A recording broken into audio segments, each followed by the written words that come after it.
still do 7 NUFC Matters shows for free a week. But if you want to support the channel, there are a few ways of doing it.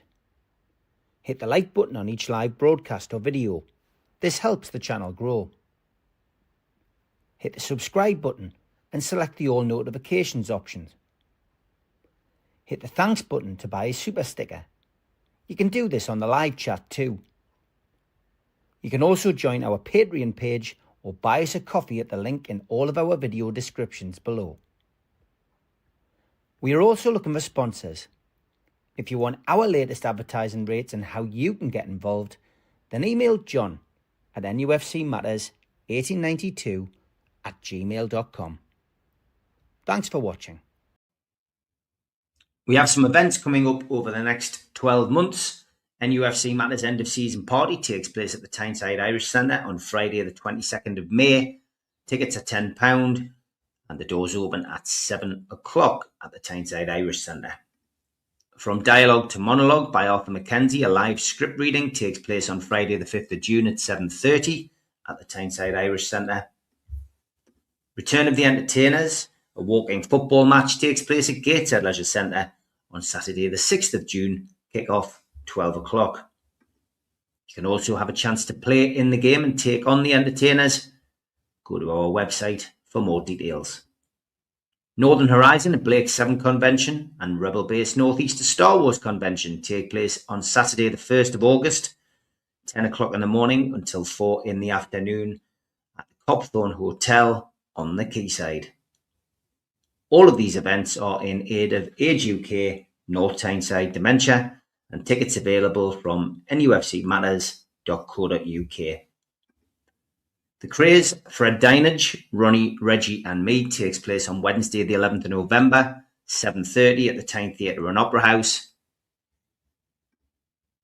And an evening with Beardsley, Cole and Ferdinand takes place on the 29th of January 2027. Also at the Tyne Theatre and Opera House. Box office for both of those events, 0191 243 1171. Tyne Theatre and Opera House.uk is the website to book your tickets.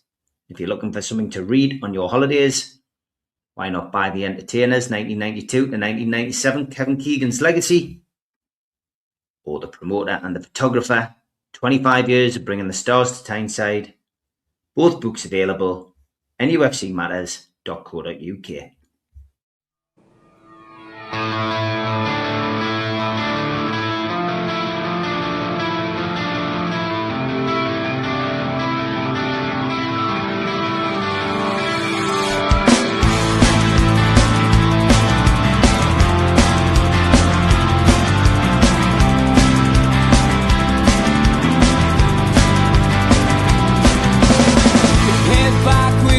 Attack. It feels like I've been talking to myself again, but it's the only way you're ever gonna learn. You look back and it's all in the past. I'm dwelling on the thoughts I cannot say to you. If I don't say the words, then maybe it's not true. And it feels alright when they come and say to you, you're the only thing that makes us all believe. Good evening, welcome to NUFC Matters. It is the three Amigos, the perfect way to kickstart your Newcastle United weekend. Welcome to Mitch, to George and to Steve. Welcome to you at home, and an hour and a half of chatting about Newcastle United and what has been and what is coming over the next hour and a half as well. So George, Barcelona in the Champions League, should have been a 1-0 win. It was a 1-1 draw. Only half time though, George. Well, yes, and I really do get sick of the pundits who have already given up on us. Well, I think they could get egg in their chin on next week, because we play like that again, and there's no reason why we shouldn't have a go at them. A 1-0 win, to be perfectly honest, Steve, they were lucky to get away with. They would have been lucky to get away with that. If we'd taken our chances, it would have been an embarrassing win, in my opinion. That's how far ahead of them we were. And while Will Asula did show some talent in the game, he could have been a hero if he'd taken the chances to drop to his feet. Those balls that Murphy and Barnes and Gordon and Ramsey were skidding across the penalty area. At least one or two of those he could easily have been on the end of. So, frankly, had it been 1-0, it would have been justified. But had it been 2 or 3, that would have been justified as well, because we so outplayed them. And the impact that Ramsey's having on the team at the moment is taking away some of the loss we've got of not having Bruno. I mean, I always was worried we'd miss Bruno, and I think we have. But that's been ameliorated a little bit with the way Ramsey's playing in such a fantastic way. I mean, he's covering every blade of grass. I mean, when Pep Guardiola at Manchester said he was like an animal, we wouldn't leave them alone. Well, we're beginning to see why, and I think that was, if it had been 1-0, we would have deserved it. If it had been more than that, we could have deserved that as well. So I'm not downhearted about the draw, and not in sackcloth and ashes because we're going to Barcelona. I think we could make them sing if we get them our minds right and the game right. And they certainly don't like two things. They don't like our pace, and they don't like our physicality. There's no question about that. And I hate to go into referees again, having sung the praises of continental referees last week. Oh my God, we got the worst one that must be this week against Barcelona. Some of the things he let go, for example, Lewis Hall was twice a rugby tackle to the ground. That's the only way you can describe it. And not even a talking to, and certainly no yellow cards, which, would have put a bit of pressure on them. But it was, rugby tackle's the only way to describe it. It was an absolute disgrace. And having mentioned Lewis Hall's name, man of the match, man of the game, you can have all your stars, but the brightest star was Lewis Hall. There's no question about that. And I hope they're writing up a bloody thick, big contract for that laddie at the end of the season, because when you play like that against a team like Barcelona, they're taking notes. And so are the people that they're playing against, like Real Madrid and others. They'll not have missed any of that. That was an absolutely outstanding performance from anybody, but for such a young left back, it was just fantastic, unbelievably so. And but then everybody played their part. They all did their bit. I thought it was the best game that Langas had, for example, in a black and white shirt. It's just a pity, the chances came his way. He didn't make more of them. It was just good. And Trippier for 35-year-old wasn't out of place. It really was an absolutely brilliant performance. Made you proud to be a black and white, no question about it. So I think they can go to Barcelona next week with their heads held high and really give it a go. Because as John Gibson says, we're in with a puncher's chance. Well, I think we're in with more than a puncher's chance if we repeat the way we played against them the other night, because they didn't like it. They didn't like it up them, Bonnie lad. They didn't like it up them. Great night. Steve, Barcelona, we've played them a few times in the Champions League now, but we've played them twice already this season. We've lost a narrow game where we could have got something out of it. Now a draw. Barcelona away could bring the win. Yeah, absolutely. There's no reason. We'll go there. Should go there full of confidence. I thought that we contained them really well. I thought that we played to our strengths. I thought they couldn't handle the midfield. It's interesting what George says about the referee, and I totally agree. I think that what we're learning about continental referees, and we go on and on about them, in the earlier rounds, we said they were great at things like timekeeping. All of a sudden, they've forgot to take a watch with them. We've proved when you get into the later rounds, when you start to play the big boys in the knockout stages, that if you're physical, they will immediately, continental referees will immediately pull you with a yellow. But if you're cynical, they're okay with it. And if you're a professional, in other words, you produce a professional foul, they're okay with that. The little tugs, the trips, all of those type of things, the continental referees seem to allow it at will. And we saw that time and time again on Tuesday. The one thing you can say about them is they're consistent with that. When we're starting to see it more and more, we have incompetence in the Premier League, and we have now, when you get into the latter rounds of the Champions League and the knockout rounds, you're into just basically poor refereeing that you could, at a push, claim to be biased against the English clubs, certainly biased against us on Tuesday night. I thought our midfield were outstanding. I thought that was one of the best midfield displays that we've seen in a long time. And then I reminded myself that we had a similar midfield performance only a week earlier against Manchester United. It shows that when the lads want to, they can. When the team is set up right, they can. I think what it showed was that the way that midfield three worked, I could still see Bruno slotting into that three and turning it into a four. We've talked about formations before, Steve. I see no reason why we can't push one of those lads into the front of a diamond and play two up front. The ball kept coming back from Asula time and time again, as it often does. We'll take nothing away from him with his goal against Man United last weekend. Or last week, but this week he did struggle, I thought.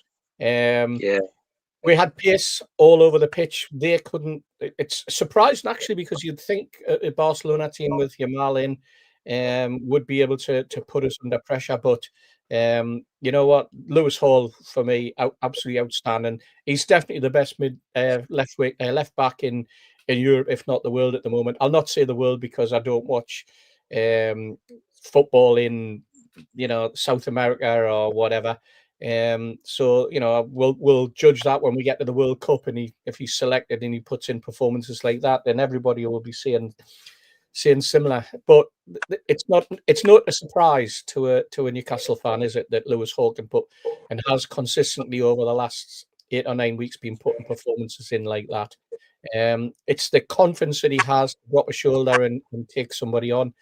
I think there's an advantage there because he did play as a wide midfielder, and there's another option for us, another option for Eddie if he ever needed it. But quite honestly, it's like watching a really, really top class Stuart Pearce, if you like, in terms of the way he performed, or probably more an Ashley Cole. And when Ashley Cole played for England and played for Arsenal and played for Chelsea, absolutely outstanding. Never felt as though when the defender has the ball that he's going to get beaten. And if he does get beat, you get back into position, then he's going to win the ball back off them. Absolutely brilliant. So all in all, we go on Wednesday night, as George says, with more than a puncher's chance, actually, George, because I think that they're going to have to come at us, and with our pace, and if we can control the midfield again, because their top midfielders that they've got, they were really, really struggling to get the out ball. Once they were in possession, they had no one to release it to. We were so quick on them, 2 and 3 around them. People have a pop at Harvey Barnes, but he did an awful lot of work off the ball as well. So I've got to praise that aspect of the game. But Eddie got it right. That he got his team working well. He got his team up for the game. And now we turn up on Wednesday, and it's all hands to the grindstone. Get stuck into them, and you know what? We could be the surprise team. We could be the English team that actually qualifies, goes through to the next one, and the others could struggle. People I listened to Talk Sport yesterday, on 2 different shows, and on each show they barely mentioned Newcastle as being in with a chance of the last 8, which I found comical. They were all, oh yeah, Liverpool can do it, yeah, Arsenal can do it. I think Man City can come back. Who knows what Spurs can do? It's going to be difficult. And you're thinking, and the black and whites, what about us? That barely got a look in, barely got a mention, weren't interested in us. So long may that continue. Long may they keep living in their little fantasy world and their little dream world of so-called super teams. Let's hope that we can go there, and let's hope we come away with something, Steve. Mitch, first of all, how are you? All good, mate. Good. All good. Yeah, excellent. Just cracking on. And Stu is back in the UK. Yes, he is. He finally got out of Bahrain. A mutual friend of ours sent the driver across the causeway, got him into Saudi. He had a couple of nights in Riyadh, and he flew into Newcastle this morning. So he's back home now, which I'm pleased for him. Yeah, good stuff. Okay, you managed to catch the game. Newcastle won, Barcelona won. What did you make of it? They didn't enjoy our physicality. They didn't enjoy our pace. They didn't enjoy being put under pressure in the way that I don't think they've been put under pressure at any other time this season, except when they were at St James's Park last. And agree with everything that my dad and Steve have had to say so far. I tell you who Lewis Hall reminds me of. If there was a 2-year period when Graham Lasso was probably the best left full-back in the country, over the top of Ashley Cole, and the way he runs, the way he tackles, the way he carries the ball forward, reminds me of that version of Graham Lasso. Before he went to Blackburn and had a big battle with David Batty on the pitch, but that's another matter. I think they really didn't enjoy being at St James's at all. They didn't play like the way we were told they were going to play. And I hate to go on about refereeing, but I see now why so many teams in Europe bleat about certain players at certain clubs getting more than the benefit of the doubt. There was 2 players, both on a yellow, both committed fouls on Hall, both of which should have been yellows by the referee's own comparable measure of how he delivered a yellow card. And he chose not to, and I think because he knew fine well they were 2 players on yellow cards and had missed the next leg. It's not coincidental, in my opinion. You then have to ask about the timekeeping. The penalty was given at something like 5 minutes 32 of added on time. I know 4 minutes of added on time is a minimum of. And yes, you've got to look at the time that Willock was booked. But even then, that only adds 30 seconds. So where did that full other minute come from? And he can't explain it. And it felt like many times before, when Man United used to do this, when Liverpool do this, it's let's play until they get another chance. And unfortunately, that was another tired tackle from Chow, because by God, he's put a hell of a shift in. And I'm not going to criticise him for it. And I think, yes, it's frustrating that we couldn't just hang on, that we couldn't just see it through, but we'll give ourselves a chance. And it's a chance that nobody else is given with. It's a chance that absolutely nobody else seems interested in giving with. Except some of the coverage I've seen over here. Some of the foreign coverage, some of the stuff you guys won't have seen. The American coverage in particular have been very positive about Newcastle United. And then we, just have to, we need to put another shift in like that at the camp now and then some. But we're capable of that. And they showed us nothing that we should be frightened of. And so I think we've got a real mouth-watering tie-in prospect. Yep, certainly have. At the press conference today, George, Alan Shearer's comments about Anthony Gordon played that part without actually mentioning Alan Shearer. Eddie stopped the press conference at the start and basically defended his decision, and he made sure that we knew it was his decision to leave Anthony Gordon on the bench for the Champions League game. So what did you make of that? And as Shez says, he says, I love Big Al, but do ex-players have more of a responsibility to have more tact when criticising players, knowing how the media can affect players' psyches? Well, you can just imagine what would happen the other way around if somebody was doing that to Big Al. He'd be steaming.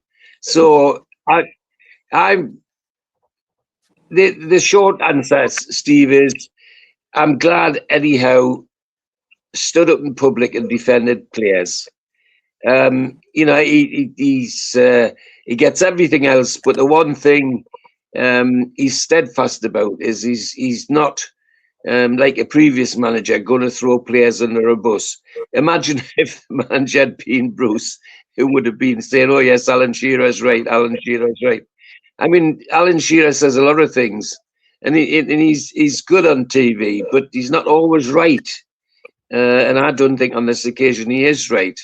The only person who knew his reasons why, and it's come clear that there was good reasons why Anthony Gordon was where he was Eddie Howe. And Eddie Howe's did absolutely right, in my opinion, to defend both his decision and Anthony Gordon himself. I do think, though, that the comment somebody made was that I do like to see people like Alan Shearer, people who've really been in the game, getting involved and talking about things. But then my head turns to the other things that they do, which annoy me intensely. Like all this blocking at corners. They call it blocking when they're pundits.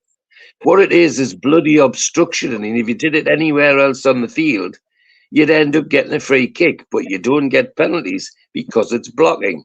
And the referees seem to have bought into it as well. And things like that. And I still go back to my harp about this business about you've got to use your arms to climb high. Absolute tripe as far as I'm concerned. And one of the great protagonists was your very own Alan Shearer. How many centre-halves have had bloody noses because they come up against Alan Shearer's elbow? Well, the question was about Gordon and Eddie Howe. And I think Eddie Howe was right to do what he did today in defending his decision and in defending Anthony Gordon. Steve, the comments from Al were, he's entitled to his opinion, but I've got to be honest with Gordon. I haven't been a great fan of Gordon this season. I don't think he's played well at all. I think his Champions League form as well has been better, but look at who we've been playing in the Champions League. So I get where Alan's coming from. I've got to be perfectly honest. Yeah, and look at it the other way, Steve. If you don't play Anthony Gordon, who do you play? Look at the goals that he's got in the Champions League. Would you honestly not play him if he was available? I think Eddie needs to take a little bit of responsibility. He needs to maybe be a little bit more forthright in his pre-match when he's telling people, when a player, if a player like Gordon hasn't been selected, just say, look, he's been ill for a few days, or came in this morning, wasn't feeling too good. I've made the decision that he's not going to play.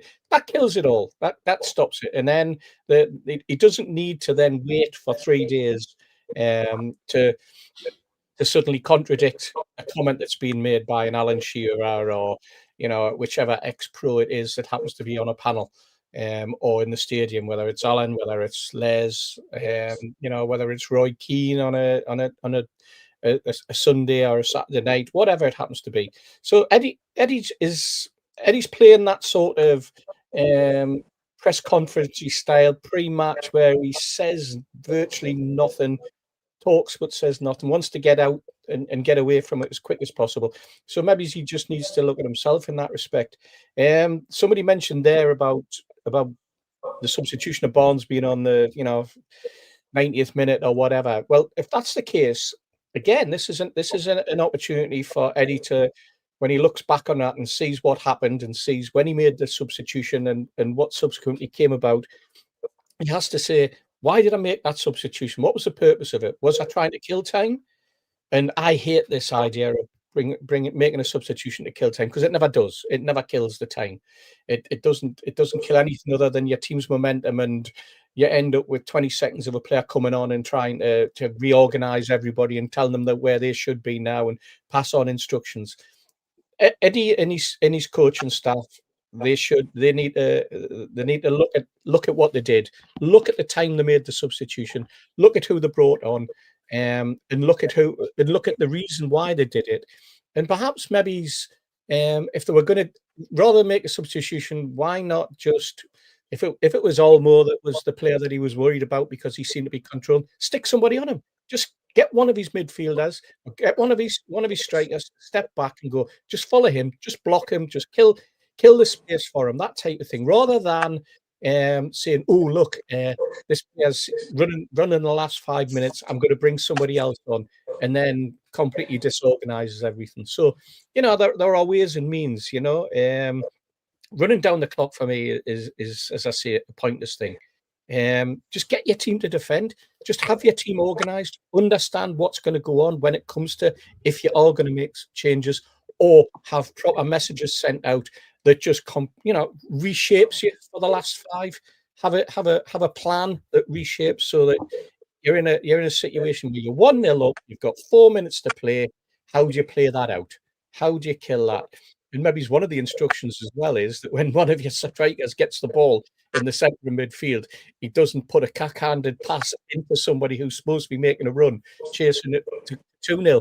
Just hold the ball, play it wide, knock it out for a throw, reorganise yourselves, whatever.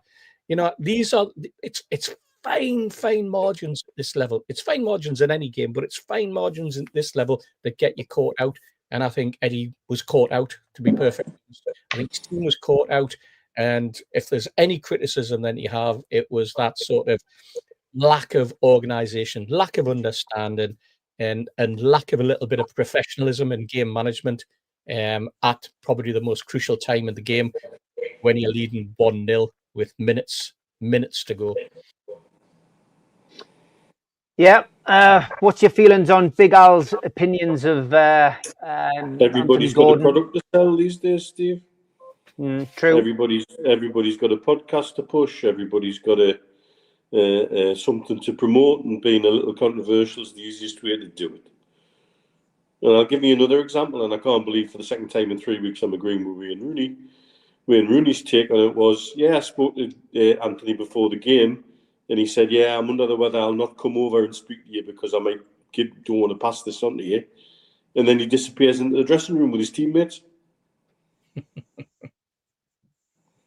And when, so Wayne Rooney initially, immediately just makes a mockery of him saying that.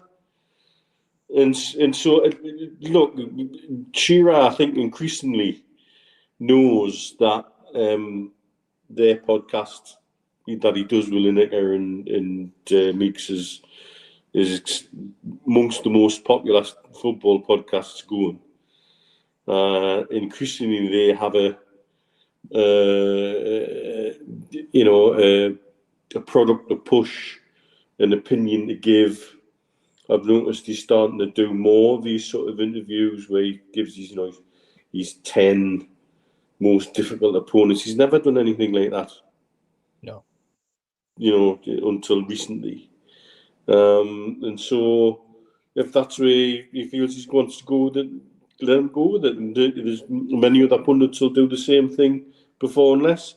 And he comes increasingly across like he wants to be seen to be being fair with when it comes to Newcastle United. And therefore, it will make him sometimes come across as being a little harder on Newcastle United. Because equally, You know, in the next breath, he's talking about how he would have, you know, he nearly sworn in co-commentary when the penalty was given. You know, so whatever. It could be worse. It could be more secure, I suppose. Well, exactly. You know, or we could be being, you know, blessed with more Jim Beglin, for God's sake. So, you know. Moving on, we've got a couple of topics to talk about before we look ahead to Chelsea. Robbie Stockdale has come in as the new under-21 lead coach. Robbie's CV, the young man from Redcar. He's younger than me, so he's a young man. Born in Redcar. Newcastle United under-21 manager. His youth career, well, that was at Middlesbrough, 1994 to 1997. He was then a professional at Borough till 2004. Then he had loan moves to Sheffield Wednesday, West Ham and Rotherham. Got a contract at Rotherham for a year, went to Hull City for a year, went to Darlington on loan, 3 years at Tranmere, and then finished off with 4 years at Grimsby Town. 257 appearances, 3 goals for Mr. Stockdale. International career, under-21s, 1 cap, and then Scotland, 5 caps. Managerial career, well, he has had 1. Grimsby Town, he was joint caretaker in 2011. Then he managed the youth team for a year, 2011 to 2012. Then he was at Sunderland for quite a bit of time, 2012 till 2018. He was Sunderland youth manager. He was also a caretaker manager in 2015, 2017 and 2018. His last job in football was 2021 to 22 as Rochdale manager. Nothing since then. So he's coming in after a 4-year hiatus from football. So interesting. Another one, George, in this position. We've had as many under-21 coaches as we've had chief executives, and that hasn't panned out well. Is Robbie Stockdale the man? Having listened to his CV, the man maybe he's got a grip of the youngsters. Well, one crosses on fingers and says, "Well, I hope so," because it's more important than you could imagine. It strikes me that coach and staff at the club already must have a view of what he's been doing and what he can do, and like what they've seen. But how you do that with someone who hasn't worked effectively, hasn't worked in the area for that length of time, must be very difficult. So I hope it's not. But when you read that CV out, I was starting to think that we're doing this on a wing and a prayer, and it's not the right time to be doing this. We really need to have something solid in that part of the club, something that's going to bring more and more youngsters to knocking at his door to get into the first team. And I noticed that there's 1 or 2 more are training with the first team lot. I mean, Stockdale has a good reputation in all sorts of things, but what level is the question? And now that's a bit cynical, because not every top player becomes a top manager of anything, including the gentleman we've just been talking about. So Robbie Stockdale obviously has a reputation, and it's a reputation that's found favour with our own coach and staff now. And I think that's the basis on which he's been appointed. Because if it were me with that CV that's just been read out, frankly, I'd struggle to appoint him to be doing what he's doing. But he must have a reputation from somewhere with some people to come into the club in that position. And well, I just wish him luck, because if he's good and his luck runs with him, the luck will run with us, because we certainly need it. We've had such a really bad run in that area of the club, and it's got to be put right. It's vital, and good luck to him is all I'd say. But I can't pretend I haven't got reservations.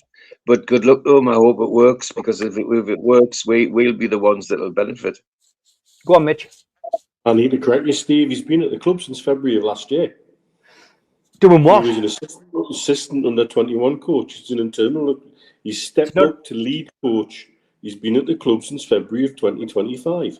So Benny says that, yeah. So where's he been? And it's not on his CV. What's he been doing? He's been an assistant coach of the under 21s at Newcastle United since February of 2025. It's on the club website, Steve. Oh, well, I haven't been on the club website. I've been on something else. So, I mean, to be honest, it's still an That's appointment. a whole different story. For me, it must be an internal appointment with, which is what Benny said. Harper, from Jack Ross, from Ross Wilson, the footballing people that are there.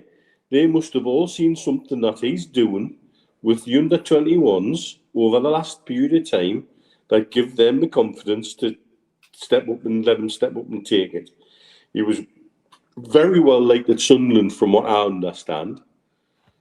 And so, you know what? I think we'll go around looking for stellar names and people who make an impact. And I think at that level, that's not what you need. You need somebody who has an understanding of player development, who has an understanding of what the whole system that we're trying to breed involves.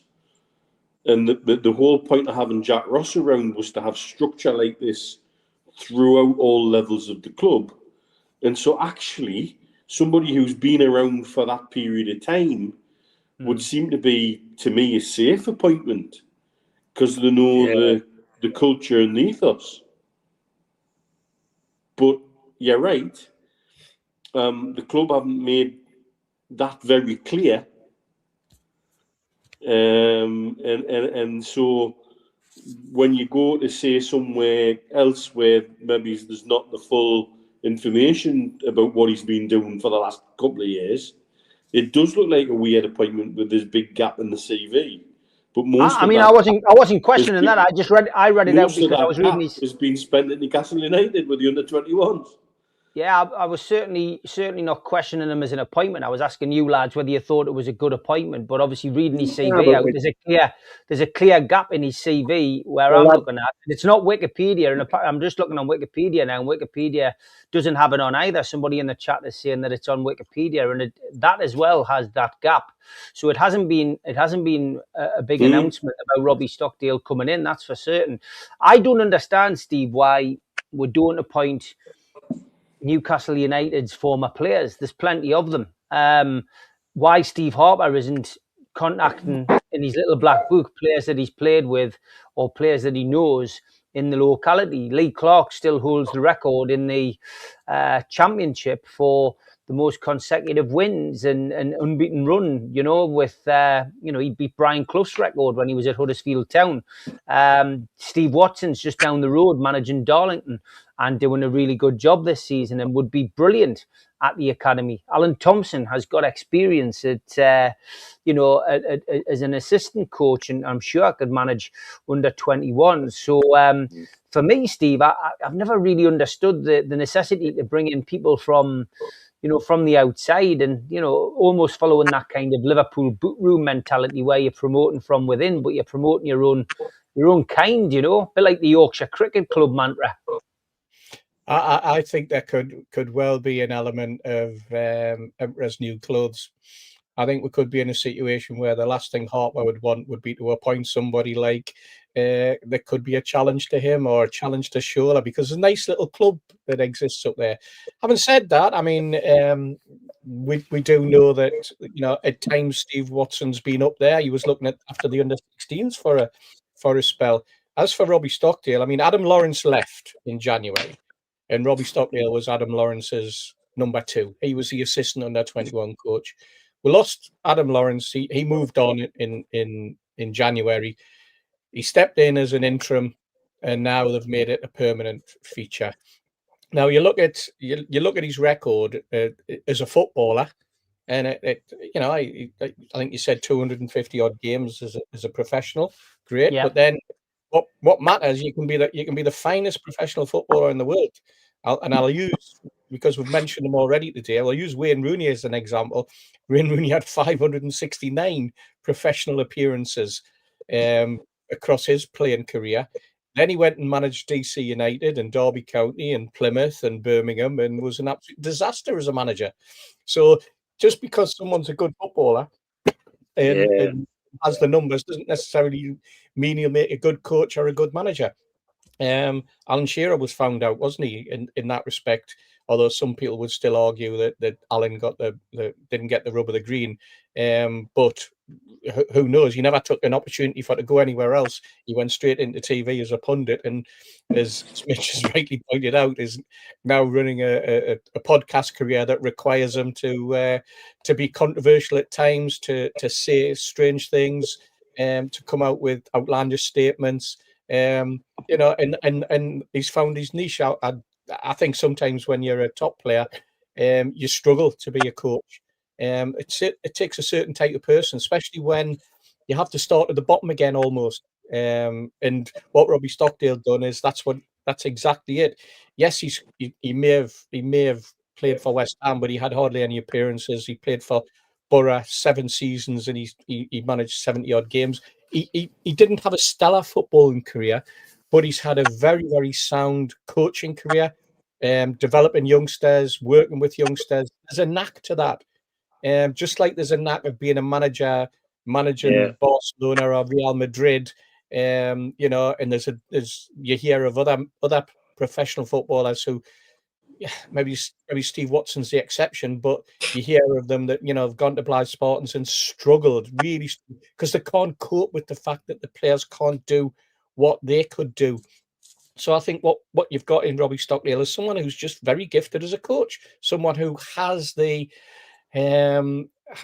personality and the understanding of what youngsters need, perhaps, and that's a great thing to have. It's a gift, it's a talent, because you have to have an awful lot of patience at times, especially now dealing with youngsters. You can't say what you genuinely, honestly want to say to them sometimes, because you don't know who's listening, or you don't know who's getting reported back to, or whatever. So it's a fine line. And I think the other aspect of being the under-21 coach or the under-21 manager, whatever you want to call him, is there another level within the club where you get players taken off you at regular intervals to either move up or to go out on loan? So you're dealing with a cross section of players. You're dealing with under 17s coming into under 18s and doing well, and they're thrown into under 21s. You're dealing with players that are languishing, basically have got a contract, but they've been given 2 or 3 years, but they're not getting anywhere. You've got players who we think are talented, and we're hoping that can stretch their careers, or be talented enough to get the work ethic that's needed to become a professional footballer at the top level by trying themselves out at the lower leagues. Elliot Anderson being a perfect example. But then you've got the others who basically fall by the wayside. And I think I've often said it on this podcast before.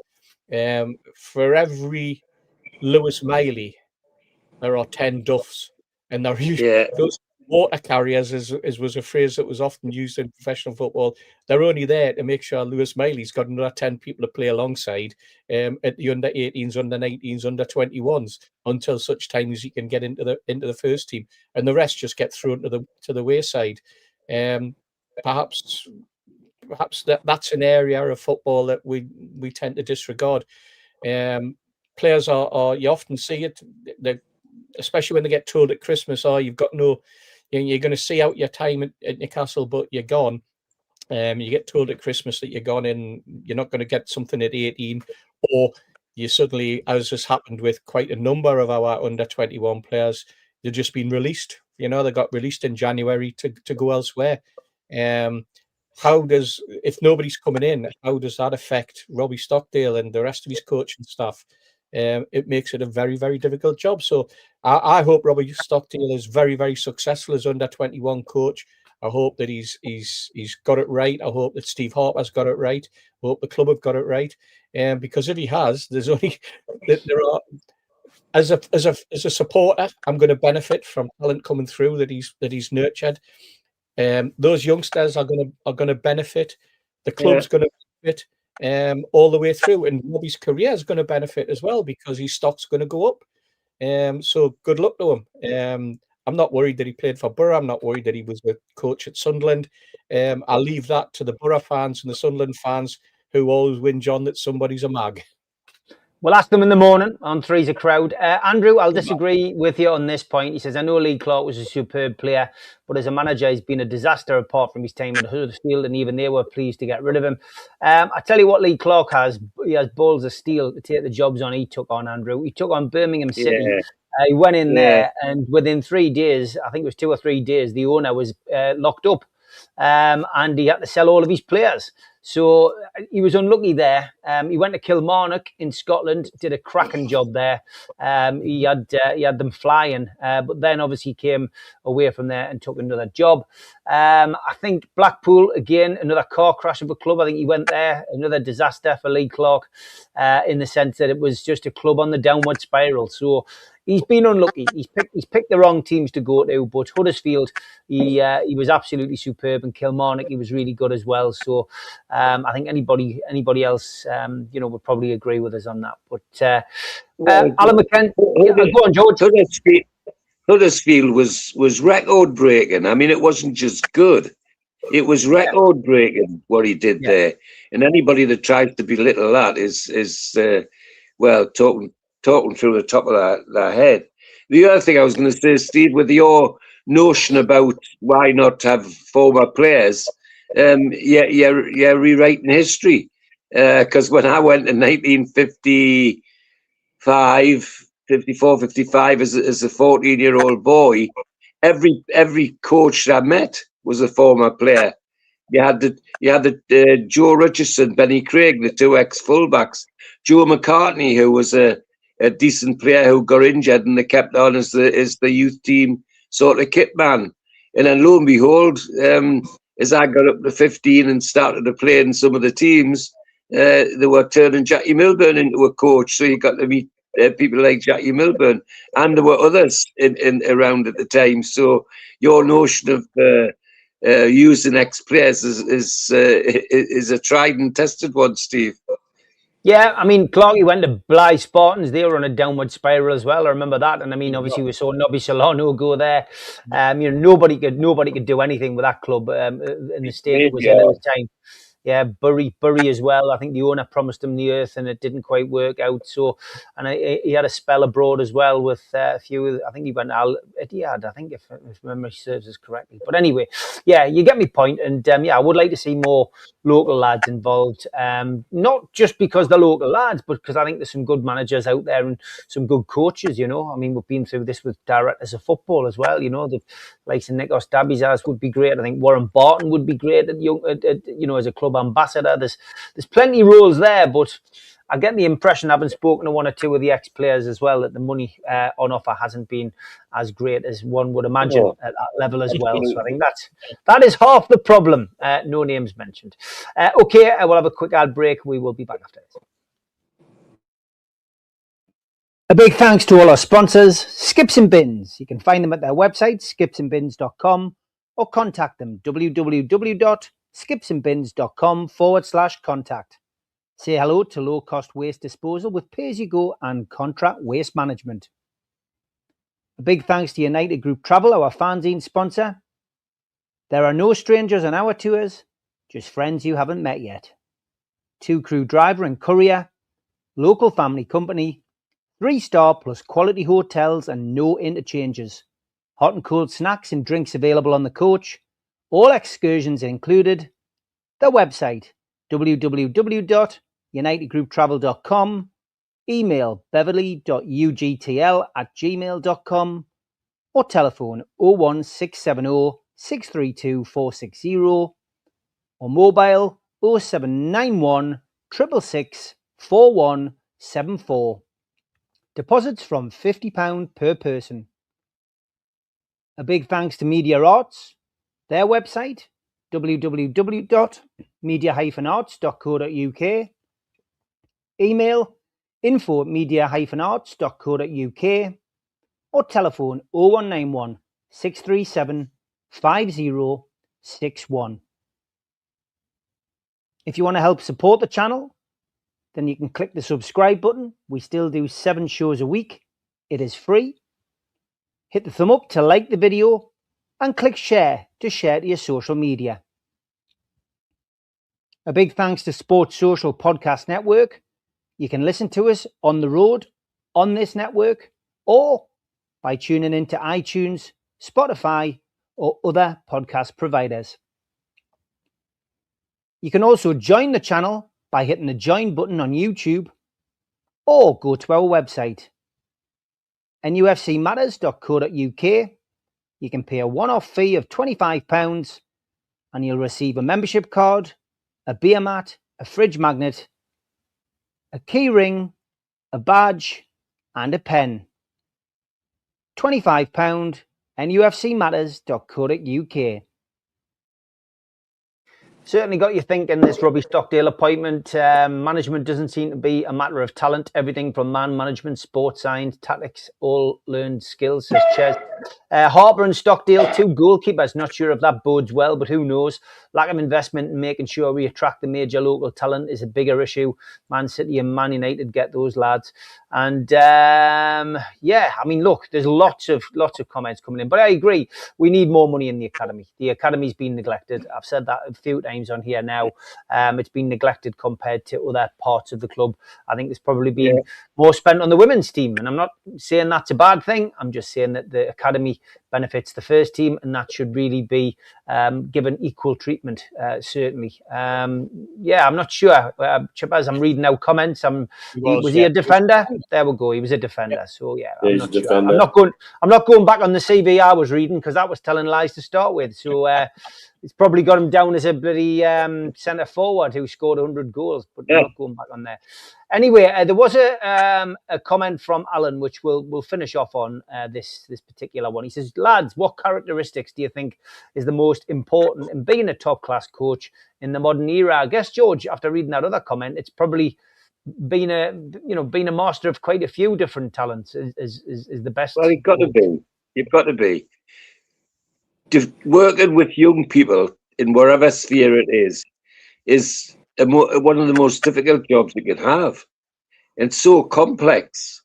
You deal in, particularly in a football club like that, where they're all hyper and want to do all the things that's in their dreams, sort of thing. And then you got to remember that they're in a period of their lives where the hormones are running raced around their bloody bodies as well, and causing all sorts of other upsets. So, it could almost be labelled a thankless task. And if you get hold of somebody who can do it and do it well, then you don't let them go gladly. You know, the Stockdale thing is just, as I say, he's been there working, and obviously the others that work there have seen something in him. Well, fine, but it's about being their best friend when they need to be. It's about being the shoulder to cry on when they need to be, and it's about knowing how to be firm with them as well, without absolutely shattering everything that happens. Because in that position, that the wrong word at the wrong time, even in a funny sense, in a jocular sense, could be an absolute disaster for some youngsters. And I hate to say it, but haven't we already got one example of one of our heroes in that position?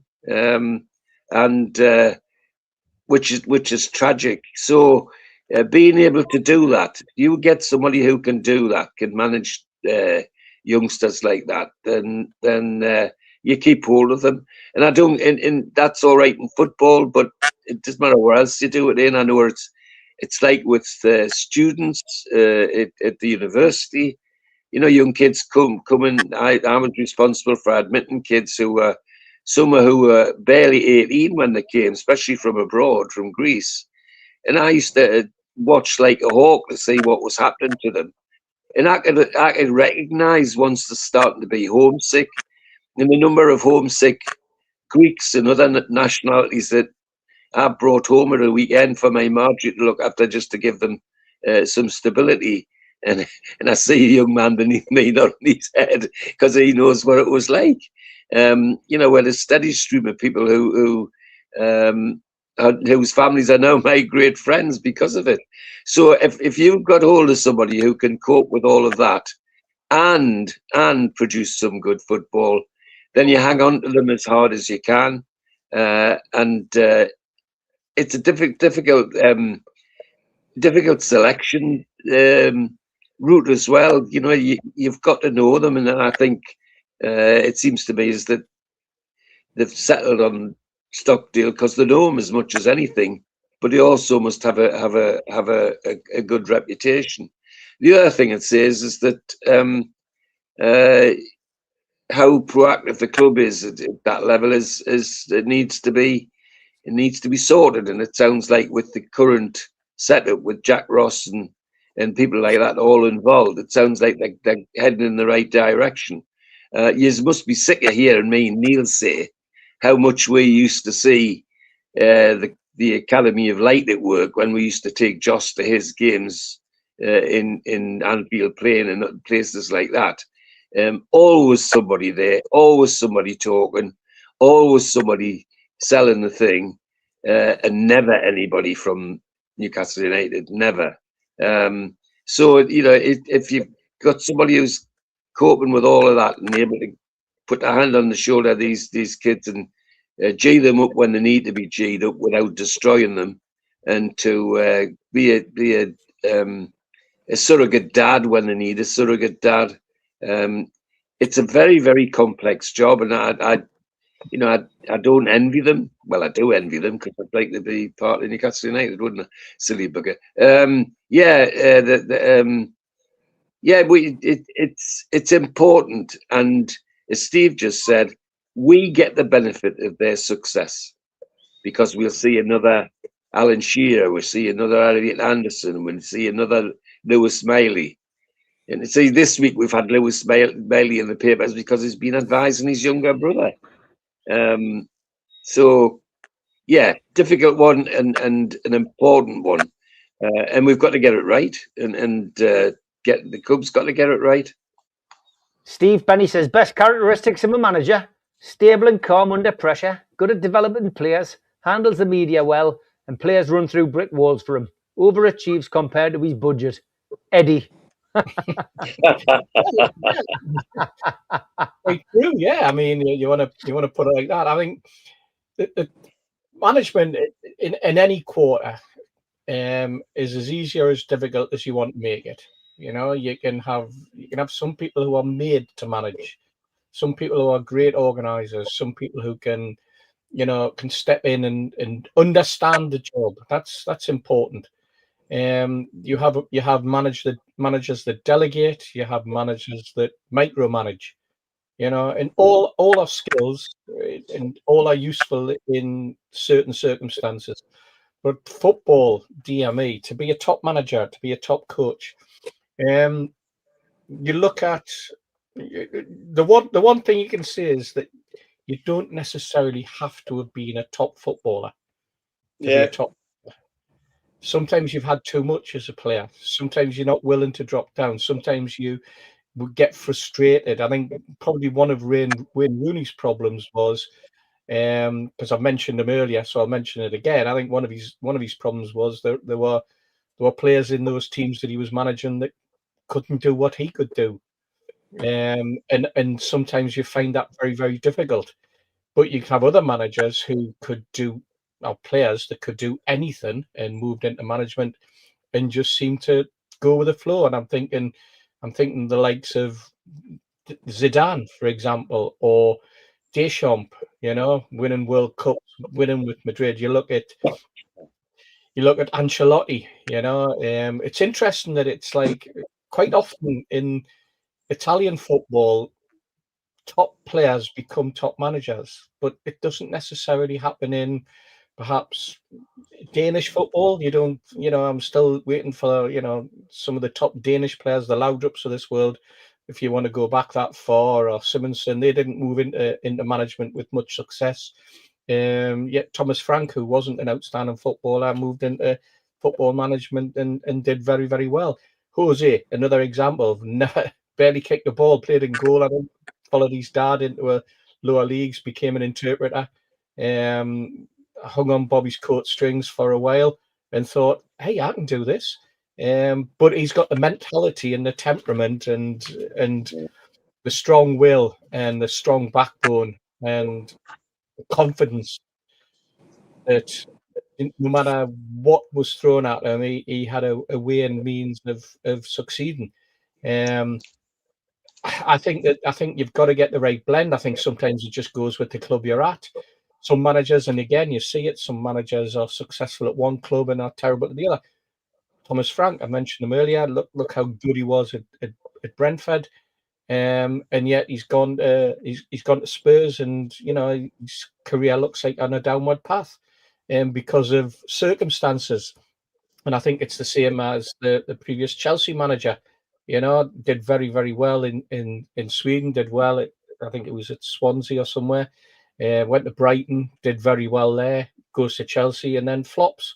But did he flop because he wasn't a very good coach or a good manager, or did he flop because of the circumstances that he was put in and the way that club was run and such like? Was Ten Hag a poor manager? His face didn't fit at Man United. The same. We talk about people with thick skin. You look at Amarin. Focused on only playing in one particular way, and that one particular way just didn't fit the personnel that he had at Manchester. And look what's happened to him. So there's all sorts of reasons why managers fail, why managers are successful.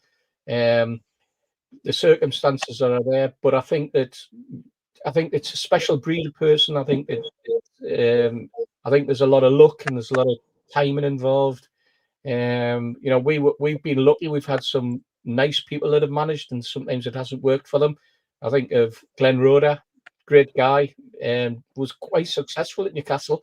But unfortunately, circumstances at the football club meant that he couldn't stay, because the people upstairs decided that they thought we needed somebody better.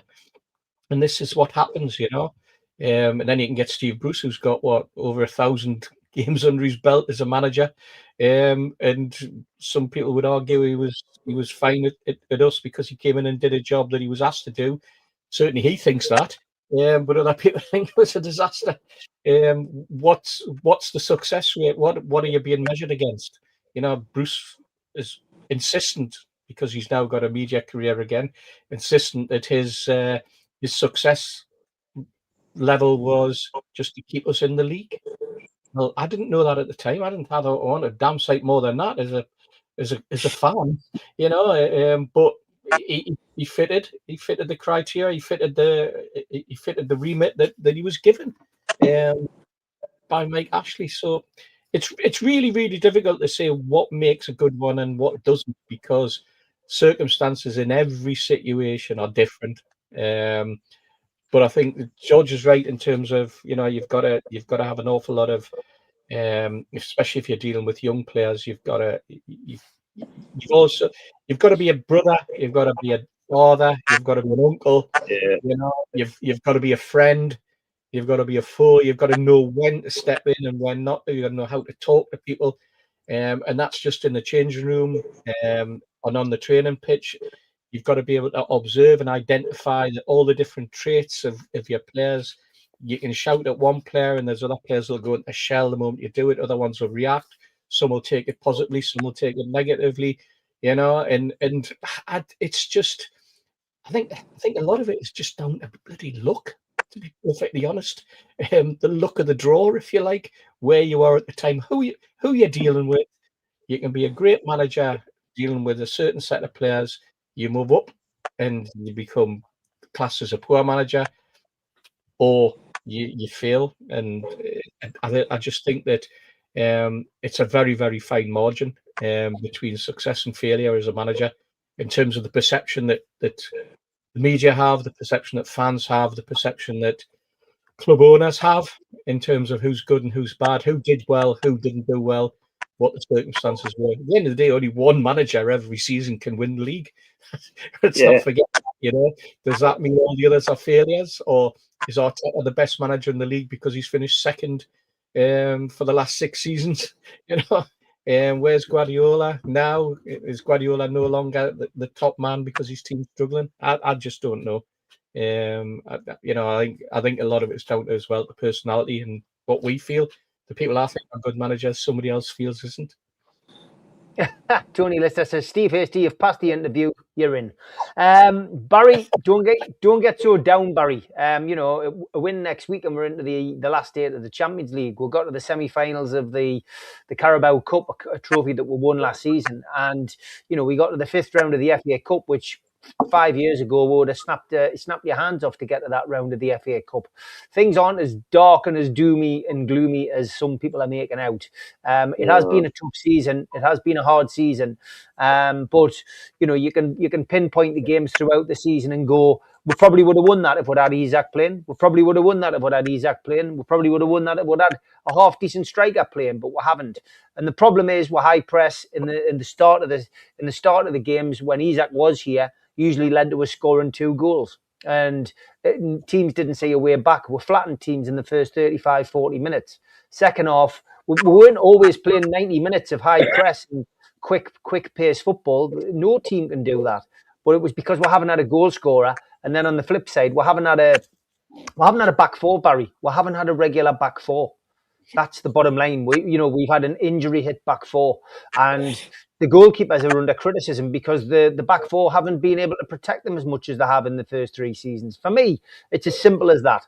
And it's like we all have emotional, views about Newcastle United and how we feel, and I have the job of speaking to everybody every day of the week, and I have to think about it every day of the week. Some people only have to think about it once a week, and I've been on that roller coaster all season, but it's only really at the end of the season, like Eddie has always said, genuinely, that you can say what the season's been like in May. You look back and go, right, okay, well, we got knocked out in the last 16 of the Champions League by Barcelona, a team that could be in the final or win it, or we beat Barcelona. And that was part of our journey to Budapest, and we've won the final. You just don't know how the season's going to finish. But in May, we'll be able to sit back and give it a really good go, and then we'll spend the summer speculating about what Eddie's going to spend, who Eddie's going to let go, and we'll be back on the roller coaster again next season. What makes a good coach, Mitch? Under 21 level, I think it's an even more difficult thing. Yeah. Because you've got to work out what motivates each young man. If you've got a real special talent like a Lamine Yamal, you won't see much of him because he'll be in with the first team. Yes. So the ones you're dealing with are the ones who are statistically more likely to fail. And you're dealing with young men with egos, often overinflated and certainly very often fragile. And how you manage them and manage each individual is the key.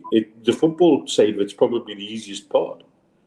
It's like, for me, dentistry is the easiest bit. It's the patient management. That's the difficult bit.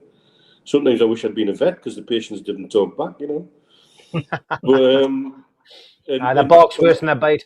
And I can tell you that from a mentor and young colleague's point of view. Getting hold of, a 23-year-old final year student who doesn't understand what please and thank you means, and explaining them that if you treat a nurse like shit at 8:30 on a Monday morning, I can promise you 5:30 on Friday is a fucking long way away, son. Simple things like that sometimes. The technical bits are often the easiest bit. It's the managing the people and the personalities. Yeah. But particularly with under 21s, because you've got that core group who, like I say, if you've got a high flyer like a Lamine Yamal, if you've got a couple of them, you will have very little to do with them once they get elevated to the first team squad. So you're dealing with the guys who are statistically more likely not to make it. And what a difficult challenge that is. So I think, it's being everybody's psychologist, teacher, drill sergeant, and everything else.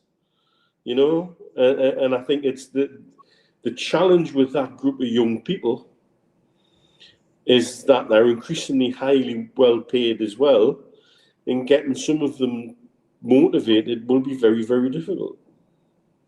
And again, you come back to the tale of Ravel Morrison, who's out here in the UAE now. Yeah.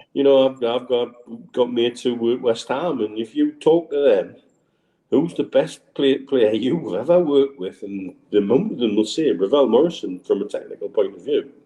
Just he was a nightmare to deal with.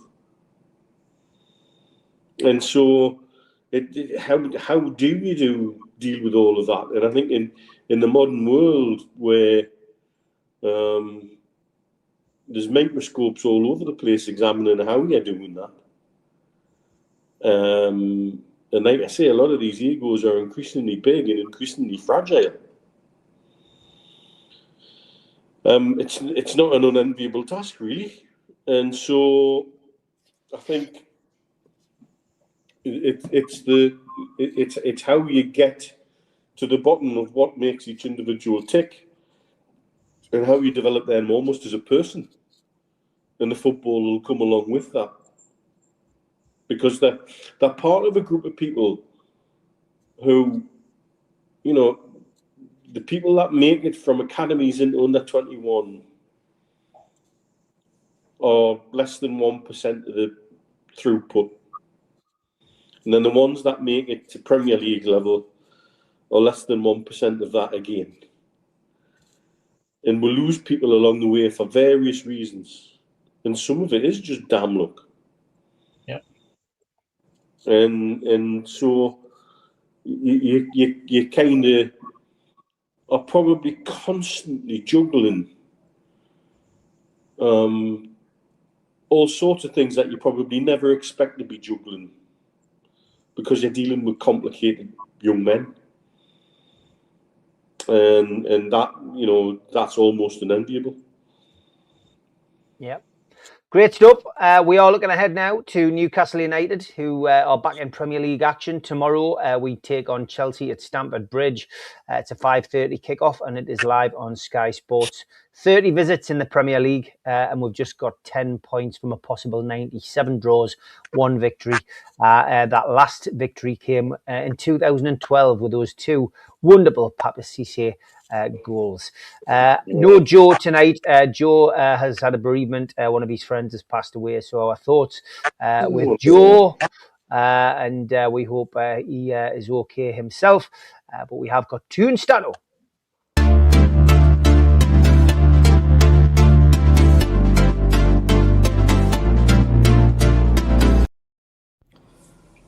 Hello everyone, what a fantastic night against Barcelona, and very, very close to a legendary win, but all to play for in the second game. In the meantime, tomorrow away in London against Chelsea, who lost in midweek in the Champions League very heavily 5-2 against Paris Saint-Germain, and they play their second leg actually earlier than us on Tuesday. Newcastle has won only once at Stamford Bridge in the Premier League years. Everybody knows that game. And actually Newcastle has collected only 10 points out of possible 90 at Stamford Bridge. That win and 7 draws. In the last 12 games, actually, we have lost 11 times at Stamford Bridge. Things are a bit better against Chelsea when you take into account the Premier League games at St. James's Park. Only 2 defeats in 7, which is a drastic improvement of our record against these lot versus the times before Eddie Howe. When it comes to players, actually Sandro Tonali has the most shots out of any player in the Premier League, 28, without scoring a goal in the competition. João Pedro is on fire for Chelsea. He has 14 non-penalty goals. Only Erling Haaland has more than him. And in 2026, actually, João Pedro is the highest scoring player in the Premier League and the main player for Chelsea. When it comes to penalties, Chelsea has the most penalty goals in the Premier League this season, 7, and Newcastle is joint second with 6, bar 1 scored by Anthony Gordon, and of course also Nick Woltemade scored against Nottingham Forest. When it comes to games in London, Newcastle has 49 wins, so one win away from 50 wins in London. Only Liverpool, Manchester United, Manchester City have won more games, but also Newcastle is the club with the most defeats in London. Let's see what happens at Stamford Bridge. Away the lads. And if you are lucky enough to be travelling to Stamford Bridge, then this is all the info you'll need from Scunny Mag. Hi folks, this one's for Chelsea. It's coming up.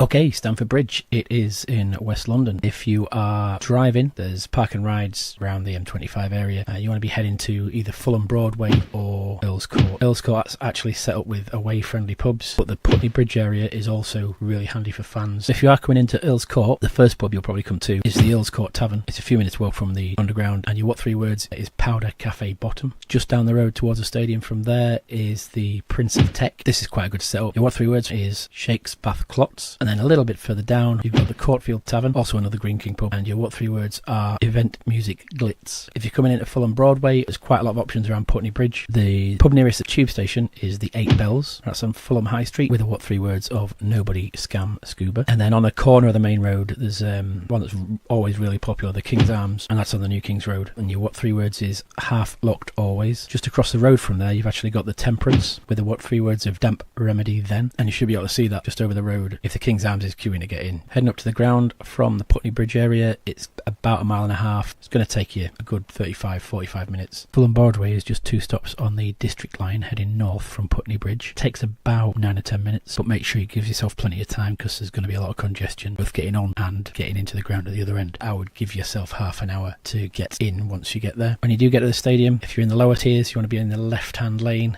If you're in the upper, on the right-hand lane, you'll be heading for turnstiles 1 to 5 in the upper, 6 to 8 in the lower. Your what 3 words for the turnstiles area is Ruins Reveal Large, and after the game it gets really, really congested at either Earls Court or Fulham Broadway tube station. If you're using those, allow plenty of time. If you're booking trains out, give yourself a couple of hours after the game. Cheers. Ruins Reveal Large. What? We'll never know. George, Newcastle stripped to Chelsea, haven't really borne many points over the years. Is it about to change? Well, I would like to think so, Steve. I've got, I go back to me old mantra that if the right Newcastle turns up, we fear nobody, and I don't see that being any different at Chelsea because they're not playing. They're a very inconsistent side at the moment. They have a game where they look like world beaters, and then they go away and get beat off somebody like Wolves or whatever. They're capable of having a bad day.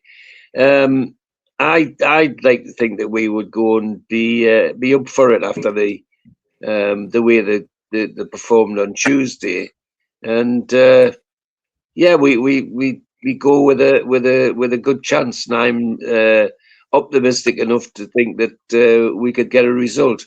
Do you want a prediction, Steve? Yes, please, mate. I think we'll win 2-1. Okay, Steve. Wow, Chelsea. God, what can we say about them? Since the turn of the year, I'm just looking at the stats here, Steve. They got beat off Fulham at the turn of the year, and then they went on a 4-game winning streak, and everybody was talking about them as being, championship contenders almost. Certainly Champions League second place in the top 4, that type of thing, And then they suddenly hit a wall. They drew with Leeds, they drew with Burnley, lost against Arsenal, but they got back to winning ways last time out against Villa away from home.